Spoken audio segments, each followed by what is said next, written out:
उस्ताद मोहम्मद हुकूमत के रमजान पैकेज के दावे धीरे के धीरे रह गए। मजदूर रमजान पैकेज से महरूम।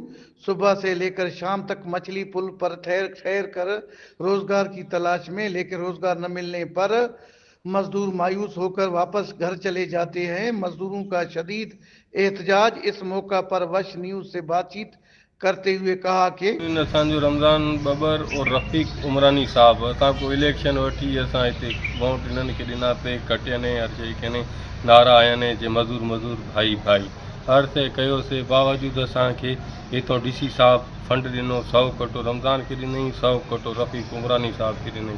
हिकु कटो असांखे न मिलियो आहे, न का शइ कंहिं बि मज़ूर खे न मिलियो आहे। असां ग़रीब मिसकिन आहियूं, असांखे 2 महीना 3 थी विया आहिनि, न कमु आहे न कार आहे। असां खाइण खां परेशान आहियूं। हिते अगरि असां होंॾे वञूं था, चए थो मज़ूर न आहे, होंॾे वञूं था मज़ूर न आहे। और हालांकि असां पाण हिननि सां कमु बि कयो आहे और असांखे कार्ड बि हिननि ठाराए ॾिना आहिनि। हे कार्ड आहे असांजो मज़ूर यूनियन जो, असांखे कार्ड ठाराए ॾिननि। हर शइ साबूत आहे, असां कठे का शइ बि असांखे न मिलियो आहे। डी सी कमकार ना है, सफ़ा डिम थी वियो आहे। हिते सफ़ा कमकार जॻह हाणे हिते सफ़ा पुल ते बी मोटी वञूं था। घर वारा चवनि था कमु नथा करे, जो कमु हिते आहे न, पीड़ी ते सफ़ा डोन थी विया आहिनि। इहो हिकिड़ी ॻाल्हि आहे। हिते राशन वठी आयो, राशन पाण खाई वियो आहे, असांखे ॾिनो बि न आहे मज़दूरनि सभिनि खे।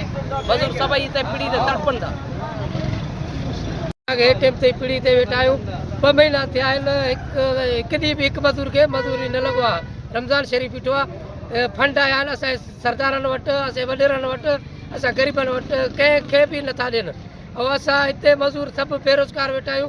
असां मज़दूरनि जी को बि हेल्प साहिब नथो करे सघे, न सरदार असांजा कनि था, न असांजो को अमीर करे थो, न के ग़रीबनि जो सहारो ॾियनि था, कुझु बि नथा ॾियनि। असां खरीदार मजदूरों ने वजीर आला Balochistan, chief secretary Balochistan, deputy commissioner उस्ताद मोहम्मद से अपील किया कि मछली पुल पर दिहाड़ीदार मजदूरों को रमजान पैकेज से नवाजा जाए ताकि वो अपने बच्चों के साथ ईद की खुशियों में शामिल हो सके।